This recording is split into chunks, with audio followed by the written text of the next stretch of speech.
नाम के एक छोटे से गांव में राजू नाम का एक 18 वर्षीय लड़का रहा करता था। राजू अनाथ था।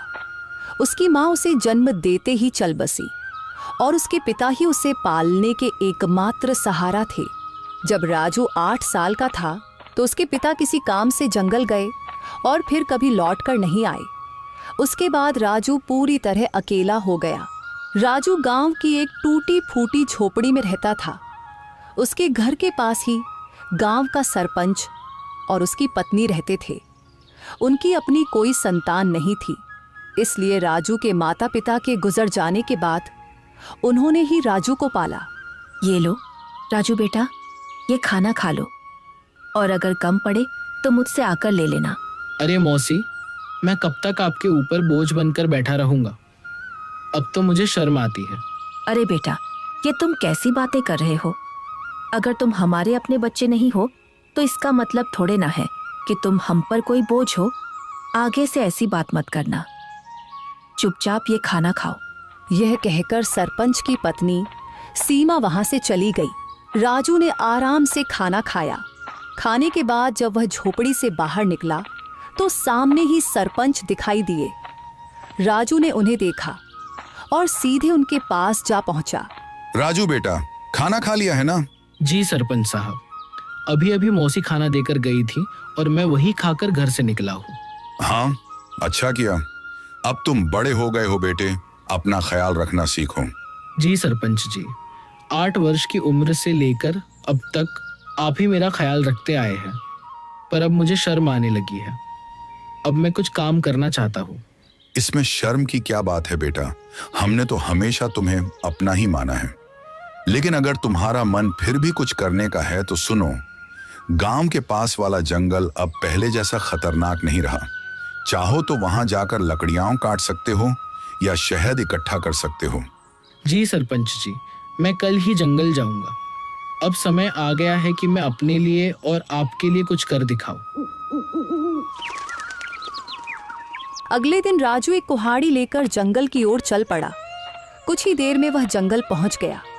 जंगल में कदम रखते ही उसने सोचा, कुछ भी कहो, सरपंच जी ने बचपन से लेकर अब तक मेरी बहुत मदद की है। अब समय आ गया है कि मैं अपने पैरों पर खड़ा होकर दिखाऊं और अब मैं उनकी सेवा करूं ताकि उन्हें अपनी संतान की कमी महसूस ना हो और वे हमेशा खुश रहें। अभी राजू ये सोच ही रहा था कि अचानक उसकी नजर एक कोयल पर पड़ी जो उसे बड़े ध्यान से देख रही थी। अरे, यह कोयल मुझे इतनी गौर से क्यों देख रही है? इसका आकार तो बाकी कोयलों से बड़ा है और देखने में भी यह कुछ डरावनी लग रही है। राजू ने अभी इतना ही कहा था कि तभी कोयल उड़ती हुई उसके पास आ गई और इंसानी आवाज में बोली, मैं तुम्हें भली भांति पहचानती हूँ। तुम्हारा नाम राजू है और तुम मोहन के बेटे हो। कोयल को बोलते हुए देखकर राजू बहुत डर गया और बोला, ये कैसे मुमकिन है? तुम तो कोयल हो, फिर इंसानी आवाज में कैसे बात कर रही हो? शायद ये मेरी आंखों का धोखा है। भला कोई कोयल इंसानों की तरह बोल सकती है? नहीं, यह तुम्हारी आंखों का धोखा नहीं है। मैं सचमुच बोलने वाली कोयल हूँ। असल में मैं भी कभी इंसान थी, लेकिन एक तांत्रिक ने मुझ पर श्राप दे दिया और मैं कोयल की शक्ल में बदल गई। मैं तुम्हारे पिता के रहस्यों के बारे में सब कुछ जानती हूँ। वे कुछ समय पहले जंगल गए थे और फिर कभी वापस नहीं आए। अरे, न जाने कौन हो तुम। मैं ऐसे कैसे तुम्हारी बात पर विश्वास करूं? कभी सोचा है तुमने? तुम पिछले कई वर्षों से बिना पिता के रह रहे हो, लेकिन गांव में कोई भी तुम्हारे पिता के बारे में बात नहीं करता। तुम्हारी कोई मदद नहीं करता सिवाय तुम्हारे गांव के सरपंच के। लेकिन मैं तुम्हारे पिता के बारे में सब कुछ बता सकती हूँ। तुम्हारे पिता अभी जिंदा हैं और मुझे यह भी पता है कि वे कहाँ हैं। अच्छा तो बताओ, मेरे पिता कहाँ हैं? मैं उनसे मिलना चाहता हूँ। मैं तुम्हें जरूर बताऊंगी, मगर उससे पहले तुम्हें मुझे इस श्राप से मुक्त कराना होगा। राजू को न जाने क्यों उस कोयल से डर महसूस होने लगा। अरे, मुझे तो लगता है कि यह कोई राक्षस है जो मुझे अपने जाल में फंसा रहा है। इससे पहले कि यह मुझे नुकसान पहुंचाए, मुझे यहाँ से भागना हो। जो मुझे अपने जाल में फंसा रहा है, इससे पहले कि यह मुझे नुकसान पहुंचाए, मुझे यहाँ से भागना होगा। यह सोचते ही राजू तेजी से गांव की ओर दौड़ पड़ा और कुछ ही पलों में अपने घर पहुंच गया। घर पहुंचकर राजू हांफते हुए बोला, अरे बाप रे, ये जंगल तो बहुत खतरनाक है। यहाँ तो जानवर भी इंसानों की तरह बातें करते हैं। मुझे तो लगता है कि वह जरूर कोई राक्षस था। मैं अब कभी उस जंगल में नहीं जाऊंगा। अभी राजू ये सोच ही रहा था कि उसी समय सरपंच की पत्नी उसके लिए खाना लेकर आ गई और राजू को घबराया हुआ देखकर वह बोली, अरे राजू बेटा, ये घबराए हुए क्यों हो? और तुम्हें पसीना भी आ रहा है। सब खैरियत तो है ना? कुछ नहीं मौसी, बस थोड़ा सा सिर दर्द हो रहा था। अरे बेटा, अगर तबीयत ठीक नहीं है तो काम मत करो। लो, पहले ये खाना खा लो और थोड़ा आराम कर लो। राजू ने मौसी से सर दर्द का बहाना बनाकर सच्चाई छिपा ली। मौसी ने ज्यादा सवाल नहीं किए, बस खाना उसके हाथ में दिया और धीरे से कमरे से बाहर चली गई। राजू ने खाना खाया और सो गया। अगली सुबह जब राजू नींद से जागा तो उसके मन का डर समाप्त हो चुका था। वह अपने आप से बोला, अरे शायद मैं कल उस कोयल को बातें करते देखकर कुछ ज्यादा ही डर गया था, लेकिन अगर सोचूं तो उसकी बातों में सच्चाई नजर आती है। वह कोयल मेरे पिताजी के बारे में जरूर कुछ जानती है और यह भी सच है कि गांव में कोई मेरे पिताजी के बारे में बात नहीं करता। जब भी मैंने सरपंच जी से अपने पिताजी के बारे में पूछा, उन्होंने हमेशा बात टाल दी। बस इतना ही कहा कि मेरी माँ जन्म देते ही चल बसी और मेरे पिताजी कई साल पहले जंगल गए थे, जो फिर कभी वापस नहीं आए। मुझे उस जंगल में जाना चाहिए और उस कोयल को ढूंढकर अपने पिताजी के बारे में पूछना चाहिए।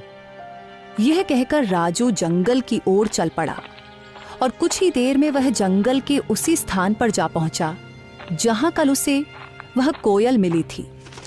वह कोयल वहां पहले से ही मौजूद थी और राजू को देखकर उड़ती हुई सीधा उसके पास आ गई।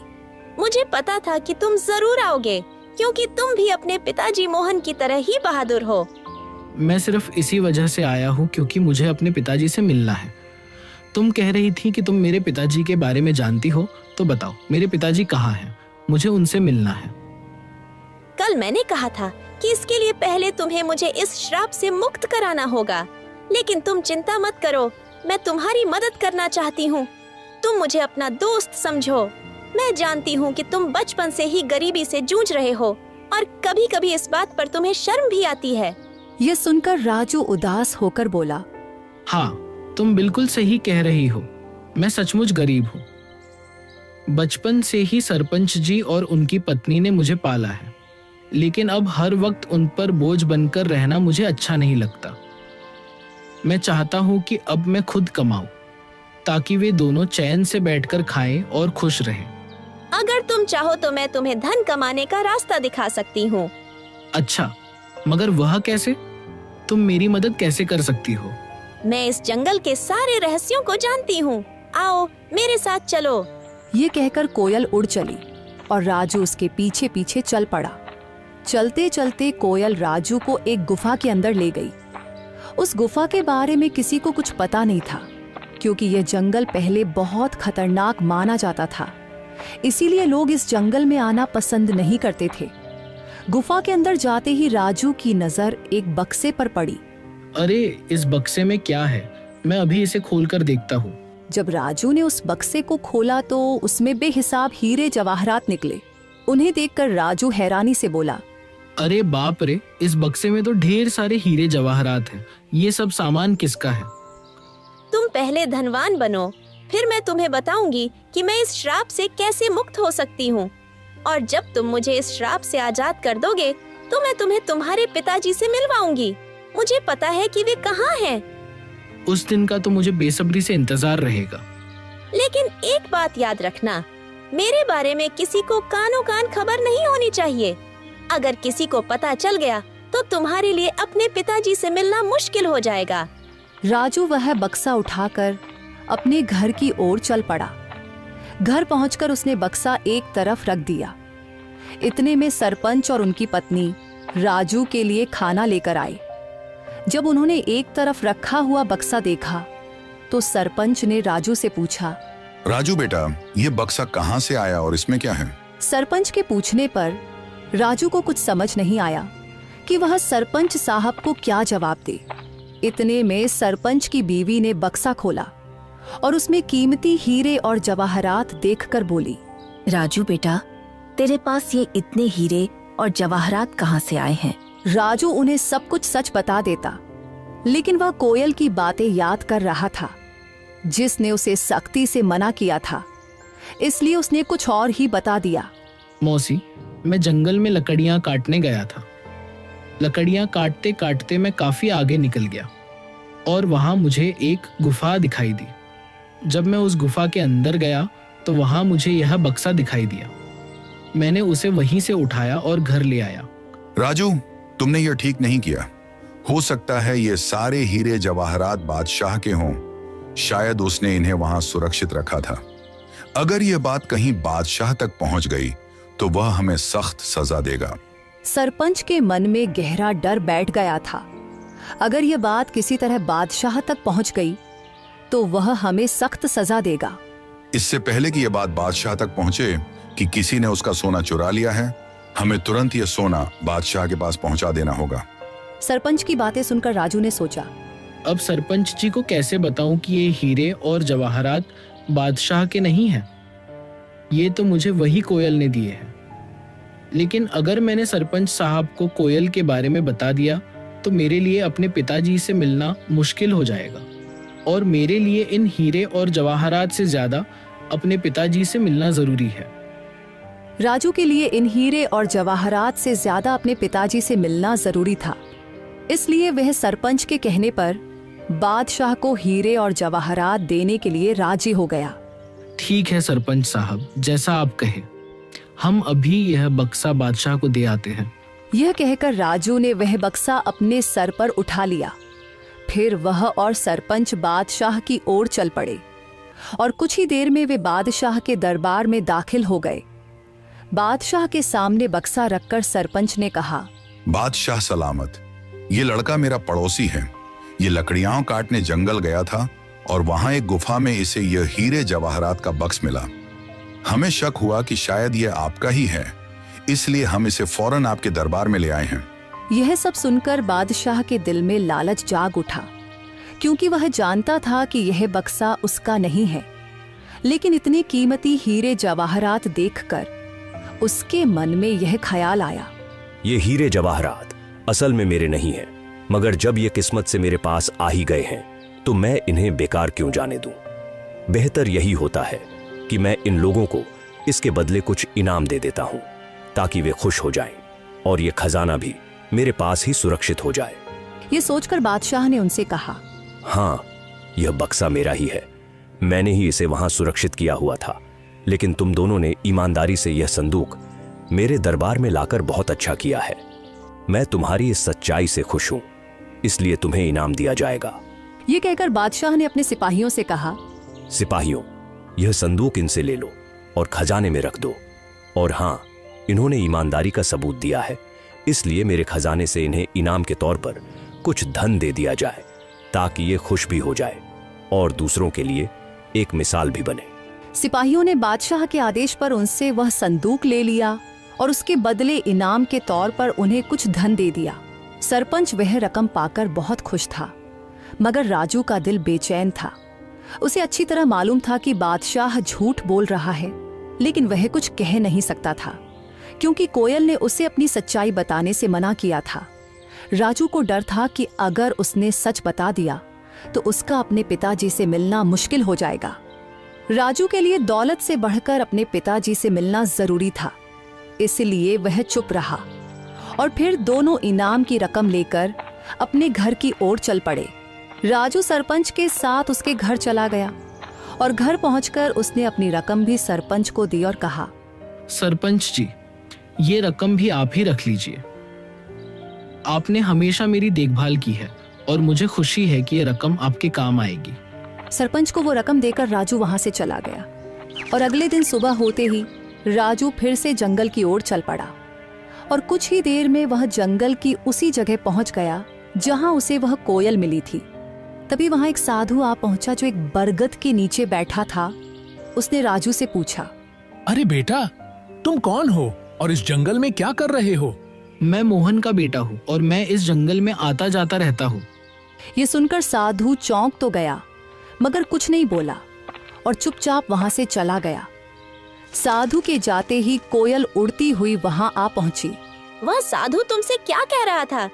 कुछ नहीं, वह बस पूछ रहा था कि तुम कौन हो और यहाँ क्या कर रहे हो। मैंने बताया कि मैं मोहन का बेटा हूँ और यहाँ आता जाता रहता हूँ। यह साधु असल में एक धोखेबाज है। उसने सिर्फ साधु का वेश ओढ़ रखा है, लेकिन अंदर से वह एक शैतान है। मुझे उस साधु से कोई मतलब नहीं है। मुझे सिर्फ तुम और अपने पिताजी की परवाह है। बस तुम बताओ कि मैं तुम्हें उस श्राप से कैसे मुक्त करवा सकता हूँ। अच्छा, तो चलो फिर मेरे साथ। वह राजू को एक गुफा के अंदर ले आई जहाँ एक शीशे की बोतल पड़ी थी जिसमें जल भरा हुआ था। कल पूर्णिमा की रात है। तुम्हें आधी रात को इसी जगह आकर आंखें बंद करके उस बोतल को तोड़ना होगा। बोतल टूटते ही मैं शराब के प्रभाव से मुक्त हो जाऊंगी और फिर तुम्हें यह राज बताऊंगी कि तुम्हारे पिता कहाँ हैं। क्या मैं इस बोतल को अभी तोड़ दूं? नहीं, कल पूर्णिमा की रात है। तुम इसे सिर्फ कल ही तोड़ सकते हो। इतना कहकर वह कोयल वहां से उड़ गई और राजू भी अपने घर की तरफ चल पड़ा और दूसरी तरफ वह साधु छुपकर उन दोनों की बातें सुन रहा था। वह भी राजू के पीछे चल पड़ा। जब राजू अपने घर के करीब पहुंचा तो उसने साधु को अपने पीछे आते देखा और वहीं रुक गया। साधु करीब आकर राजू से बोला, मैंने अपनी आंखों से देखा है कि तुम कोयल से बात कर रहे थे। देखो, तुम इस कोयल को नहीं जानते। वह कोई साधारण कोयल नहीं है। मैं सब जानता हूँ, लेकिन वह कोयल मेरे पिताजी के बारे में जानती है और मैं किसी भी कीमत पर अपने पिताजी को पाना चाहता हूँ। तुम्हारे पिताजी अब इस संसार में नहीं रहे। वह कोयल तुम्हें फंसाकर श्राप से मुक्ति पाना चाहती है। यह सुनकर राजू क्रोधित हो गया। अरे साधु महाराज, मैं साधुओं का सम्मान करता हूँ मगर तुम्हारे जैसे पाखंडी साधुओं का नहीं। याद रखो, इसके आगे मैं एक भी शब्द बर्दाश्त नहीं कर सकता। बेहतर है चुपचाप यहाँ से निकल जाओ। साधु कुछ कहने ही वाला था कि राजू ने उसे धक्का दे दिया और कहा, चले जाओ वरना तुम्हारे लिए अच्छा नहीं होगा। यह कहकर राजू अपने घर चला गया और दूसरी तरफ सरपंच और उसकी बीवी जब अपने घर से निकले तो उनकी नजर साधु पर पड़ी। वे दोनों साधु के पास आए और सरपंच ने साधु से कहा, अरे साधु महाराज, आप यहाँ क्या कर रहे हैं? मैंने राजू को सच्चाई बताने का प्रयास किया, लेकिन वह सुनने को तैयार ही नहीं हुआ और वह उस कोयल को श्राप से मुक्त करवाना चाहता है। अगर वह कोयल अपने श्राप से मुक्त हो गई तो गांव में तबाही आ जाएगी। गांव का एक भी व्यक्ति जीवित नहीं बचेगा। हाँ, बिल्कुल सही, लेकिन राजू सुनने के लिए तैयार ही नहीं है। साधु महाराज, आप चिंता मत करें, मैं अभी राजू को समझाता हूँ।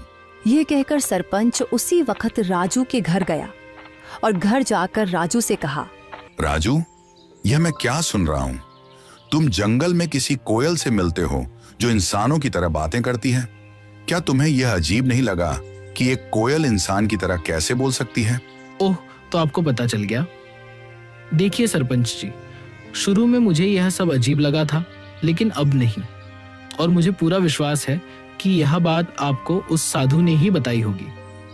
देखिए सरपंच जी, 8 साल पहले मेरे पिताजी रहस्यमय ढंग से लापता हो गए थे और वह कोयल जानती है कि मेरे पिताजी कहाँ हैं।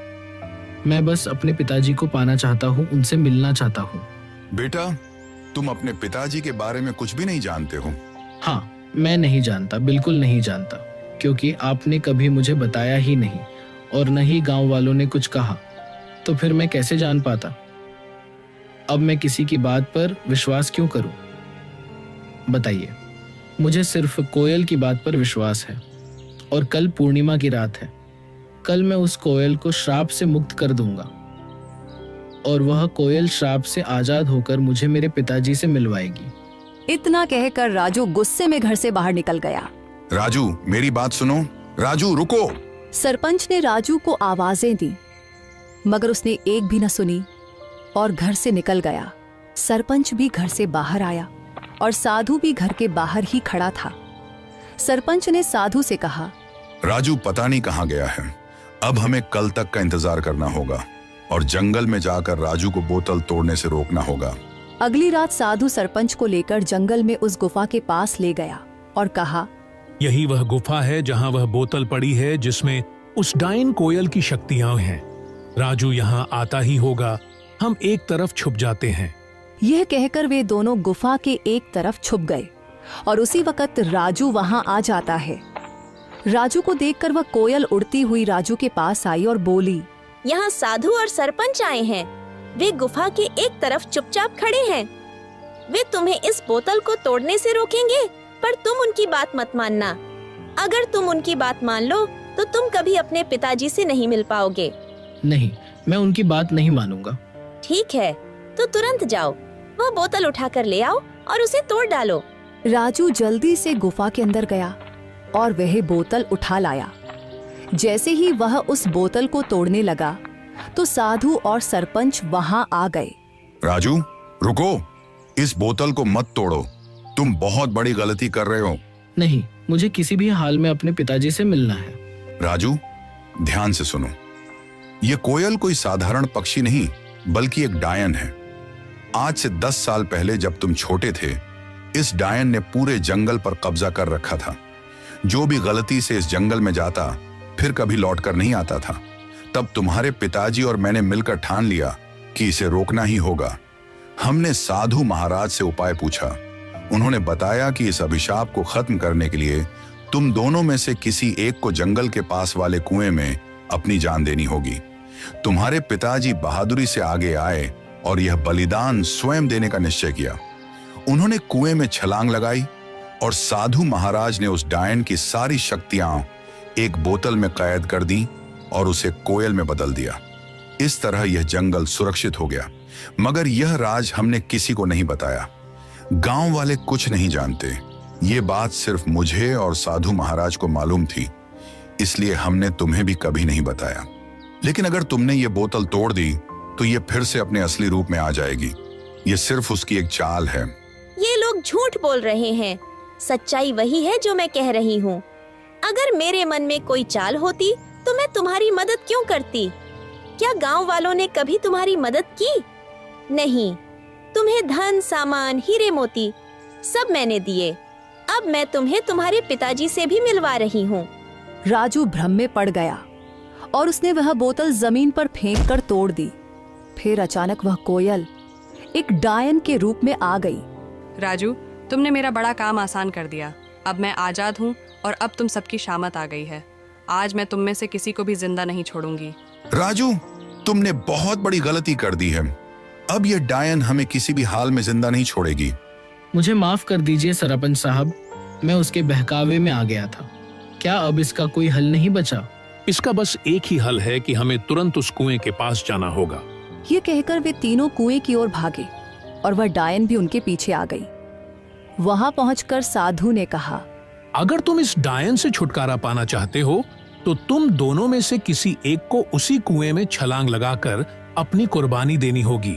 साधु की बात सुनकर राजू तुरंत बोला, ये मुसीबत मैंने खुद मोल ली है, इसलिए इससे मुक्ति भी मैं ही दिलवाऊंगा। यह कहकर राजू ने कुएं में छलांग लगा दी और अपनी जान कुर्बान कर दी। साधु ने तुरंत डायन को फिर से एक कोयल के रूप में बदल दिया, मगर इस बार उसके पास इंसानों की तरह बोलने की शक्ति भी नहीं रही।